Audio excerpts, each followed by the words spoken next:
News കിച്ചണിലേക്ക് വീണ്ടും സ്വാഗതം. 4 പതിറ്റാണ്ടിനടുത്തായി വോട്ട് ചെയ്യുന്ന ഒരു പൗരനാണ് ഞാൻ. തിരുവനന്തപുരത്ത് സ്ഥിരതാമസമായ ശേഷം 5 പൊതു തിരഞ്ഞെടുപ്പിലും 5 നിയമസഭാ തിരഞ്ഞെടുപ്പിലും വോട്ട് ചെയ്തു. കേരളത്തെ രാജ്യസഭയിൽ പ്രതിനിധീകരിക്കുന്ന ജനപ്രതിനിധി കൂടിയാണ്. എന്നിട്ടും ഒരു വോട്ടറായിരിക്കാൻ ദുഷ്കരമായ കടമ്പകളിലൂടെ ഞാൻ കടന്നു പോകണം. അതാണ് SIR. MP ആയ എൻ്റെ അവസ്ഥ ഇതാണെങ്കിൽ ഒരു സാധാരണ വോട്ടറുടെ അവസ്ഥ എന്തായിരിക്കും? ചോദിക്കുന്നത് രാജ്യസഭാംഗവും മുൻ മാധ്യമപ്രവർത്തകരുമായ ജോൺ ബ്രിട്ടാസാണ്. SIR എന്ന സ്പെഷ്യൽ ഇൻറ്റൻസീവ് റിവിഷന് ശേഷം കരട് വോട്ടർ പട്ടികയിൽ നിന്ന് പുറത്തായ കേരളത്തിലെ 24 ലക്ഷത്തിലേറെ വോട്ടർമാരിൽ ഒരാളാണ് ബ്രിട്ടാസ്. അദ്ദേഹത്തെ പോലെ 2025 ലോക്സഭാ തെരഞ്ഞെടുപ്പിൽ ഉൾപ്പെടെ നിരവധി തവണ വോട്ട് ചെയ്തവർ, അവർക്ക് ഇനി വോട്ടർ പട്ടികയിൽ തിരിച്ചെത്തണമെങ്കിൽ പെടാപ്പാടുപെടേണ്ടി വരും. വോട്ടർ പട്ടികയിൽ നിന്ന് നീക്കിയവർക്ക് പരാതി നൽകാൻ കൂടുതൽ സമയം നൽകണമെന്ന സുപ്രീം കോടതി നിർദ്ദേശം മാത്രമാണ് അവർക്ക് ആശ്വാസം നൽകുന്നത്. മുൻപൊരിക്കലും സംഭവിച്ചിട്ടില്ലാത്ത തരത്തിൽ ഇതുവരെ വോട്ട് രേഖപ്പെടുത്തിയിരുന്ന ഇന്ത്യയിലെ കോടിക്കണക്കിന് പൗരന്മാരാണ് ഇനി മുതൽ തങ്ങൾക്ക് വോട്ടവകാശമുണ്ടാകുമോ എന്ന ചോദ്യം ഉന്നയിക്കുന്നത്. ഇനിയും ഈ രാജ്യത്തെ പൗരന്മാരായി തുടരാൻ കഴിയുമോ എന്ന് പലരും ഭയപ്പെടുന്നു. കേരളം ഉൾപ്പെടെ 9 സംസ്ഥാനങ്ങളിലും 3 കേന്ദ്രഭരണ പ്രദേശങ്ങളിലും SIR 2ാം ഘട്ടം പൂർത്തിയായി ജനുവരി 1 കരട് വോട്ടർ പട്ടിക പ്രസിദ്ധീകരിച്ചപ്പോൾ പുറത്താക്കപ്പെട്ടത് 6.5 കോടി വോട്ടർമാരാണ്. ഇവിടെ നേരത്തെ പട്ടികയിലുണ്ടായിരുന്നത് 50.9 കോടി വോട്ടർമാരായിരുന്നുവെങ്കിൽ SIRന് ശേഷം അത് 44.4 കോടിയായി ചുരുങ്ങി. ഉത്തർപ്രദേശിൽ മാത്രം പുറത്തായത് 2.89 കോടി വോട്ടർമാരാണ്. കഴിഞ്ഞ ലോക്സഭാ തെരഞ്ഞെടുപ്പിൽ ഉൾപ്പെടെ 15.44 കോടി ആളുകൾ വോട്ട് ചെയ്തപ്പോൾ പുതിയ കരട് വോട്ട് പട്ടികയിലുള്ളത് 12.55 കോടി വോട്ടർമാർ മാത്രമാണ്. അതായത് 18.77% പേർ വോട്ടർ പട്ടികയ്ക്ക് പുറത്തായിരിക്കുന്നു. പശ്ചിമ ബംഗാളിൽ പട്ടികയ്ക്ക് പുറത്തായത് 58 ലക്ഷം വോട്ടർമാരാണ്. ആകെ വോട്ടർമാരുടെ 7.6% പേർ.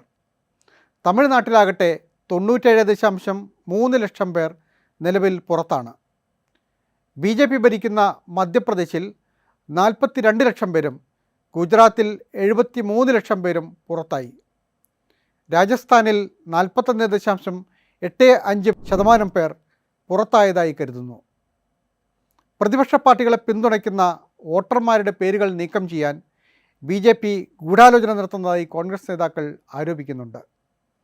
SIR പ്രക്രിയയിൽ കൃത്രിമം കാട്ടി വ്യാജ SIR ഫോമുകൾ ഉപയോഗിച്ച് കോൺഗ്രസ് അനുഭാവികളെ ഒഴിവാക്കുകയും BJPക്കാരെ തിരികെ കയറ്റുകയും ചെയ്തുവെന്നാണ് ആരോപണം.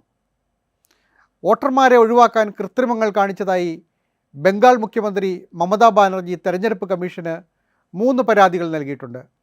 ഗുരുതരമായ ക്രമക്കേടുകൾ നടന്നുവെന്നാണ് മമതയുടെ പരാതി.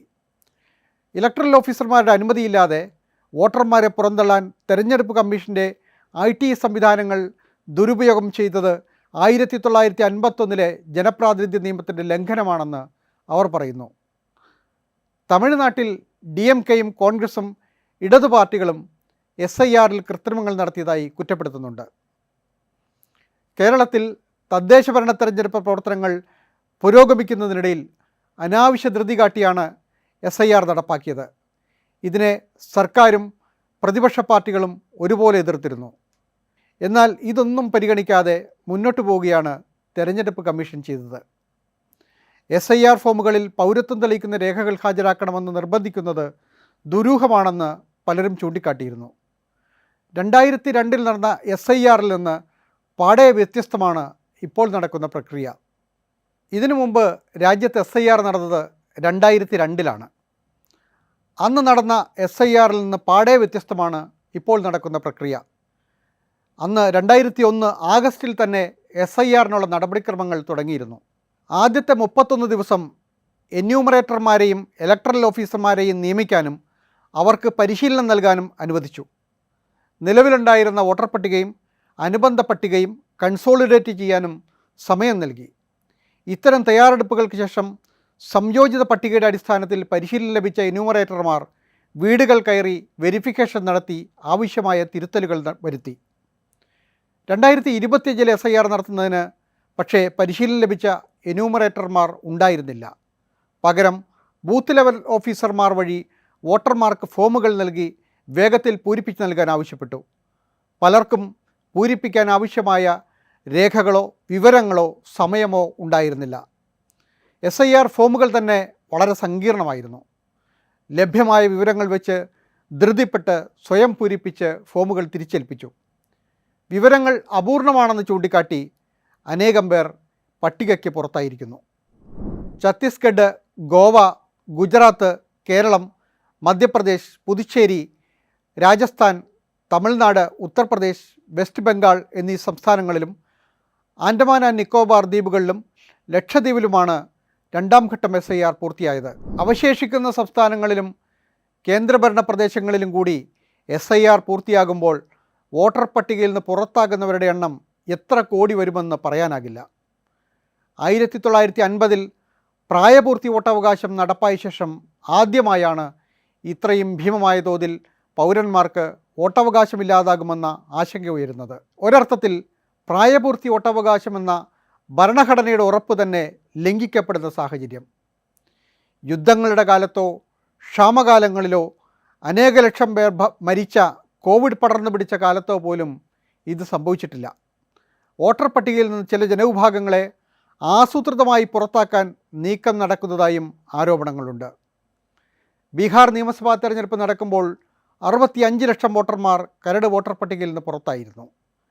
പിന്നീട് സുപ്രീം കോടതി ആധാർ തെളിവിനായി സ്വീകരിക്കണമെന്ന് ആവശ്യപ്പെടുകയും വോട്ടർമാർ കൂടുതൽ തെളിവുകൾ ഹാജരാക്കുകയും ചെയ്തു. ഒഴിവാക്കപ്പെട്ടവരിൽ വലിയ വിഭാഗം മുസ്ലിങ്ങളും ദലിതരുമായിരുന്നു. ബീഹാറിൽ മുസ്ലിങ്ങളെ ഒഴിവാക്കിയതെ ആരോപിച്ച് അസോസിയേഷൻ ഫോർ ഡെമോക്രാറ്റിക് റൈറ്റ്സ് എന്ന സംഘടനയ്ക്ക് വേണ്ടി യോഗേന്ദ്ര യാദവ് സുപ്രീം കോടതിയിൽ ഹർജി നൽകിയിരുന്നു. പശ്ചിമ ബംഗാളിലും സമാനമായ പരാതികളുണ്ട്. അവിടെ മുസ്ലിങ്ങൾ മാത്രമല്ല നാമശൂദ്ര വിഭാഗത്തിൽപ്പെട്ട ദലിതരും ഒഴിവാക്കപ്പെട്ടിട്ടുണ്ട്. മറ്റിടങ്ങളിലും ഇത്തരം ഒഴിവാക്കലുകളെക്കുറിച്ച് വ്യാപകമായ പരാതികളുണ്ട്. രാജസ്ഥാനിലെ ഹവാമൽ എന്ന മണ്ഡലത്തിൽ 470 മുസ്ലിം വോട്ടർമാരെ നീക്കം ചെയ്യണമെന്നാവശ്യപ്പെട്ട് BJP നേതാവ് ഭീഷണിപ്പെടുത്തിയതിനെ തുടർന്ന് ഒരു BLO ആത്മഹത്യയ്ക്ക് ശ്രമിച്ചതായി റിപ്പോർട്ടുണ്ട്. വോട്ടർ പട്ടികയിൽ നുഴഞ്ഞു കയറിയ ബംഗ്ലാദേശിൽ നിന്നുള്ള അനധികൃത കുടിയേറ്റക്കാരെ പുറത്താക്കണമെന്ന സംഘപരിവാർ സംഘടനകളുടെ ആവശ്യം നിലനിൽക്കുകയാണ് ഈ പുറത്താക്കൽ. യഥാർത്ഥത്തിൽ നുഴഞ്ഞുകയറ്റക്കാരാണോ യഥാർത്ഥ ഇന്ത്യൻ പൗരന്മാരാണോ പുറത്താക്കപ്പെടുന്നതെന്ന ചോദ്യം ഇപ്പോഴും നിലനിൽക്കുന്നുണ്ട്. തെരഞ്ഞെടുപ്പ് കമ്മീഷൻ കേന്ദ്ര സർക്കാരിൻ്റെയും BJPയുടെയും രാഷ്ട്രീയ ഉപകരണമായാണ് പ്രവർത്തിക്കുന്നത് എന്ന വിമർശനവും ഇതോട് കൂട്ടി വായിക്കണം. ഒരു തരത്തിൽ പൗരത്വ പരിശോധനയാണ് ഇപ്പോഴത്തെ SIRൽ നടത്താൻ ശ്രമിക്കുന്നത്.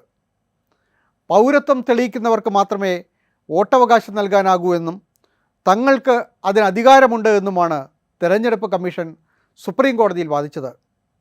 മാത്രമല്ല വോട്ടർ ID കാർഡോ ആധാറോ ഡ്രൈവിംഗ് ലൈസൻസോ ഒന്നും തന്നെ പൗരത്വം തെളിയിക്കുന്നതിനുള്ള രേഖകളല്ല എന്നുകൂടി കമ്മീഷൻ വാദിച്ചിരുന്നു.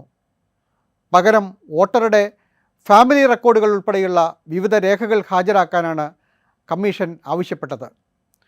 സുപ്രീം കോടതി ഇടപെട്ടതിന് ശേഷം മാത്രമാണ് ആധാർ കാർഡ് തെളിവ് രേഖയായി അംഗീകരിക്കാൻ കമ്മീഷൻ തയ്യാറായത്. ഇതര സംസ്ഥാനങ്ങളിൽ ജോലിക്ക് പോയ ലക്ഷക്കണക്കിന് പേർ വോട്ടർ പട്ടികയിൽ നിന്ന് പുറത്തായിട്ടുണ്ട്. വോട്ടർ പട്ടിക റിവിഷൻ നടത്തുന്നത് വോട്ടവകാശമില്ലാത്ത കൂടുതൽ വോട്ടർമാരെ ചേർക്കാനാണ്. ഒഴിവാക്കുന്നത് മരിച്ചുപോയവരെയും രാജ്യം വിട്ടുപോയവരുമെല്ലാമാണ്. ഒരു പൗരനും വോട്ടവകാശം നഷ്ടപ്പെടാതിരിക്കാനാണ് വോട്ടർ പട്ടിക നിരന്തരം പുതുക്കുന്നത്.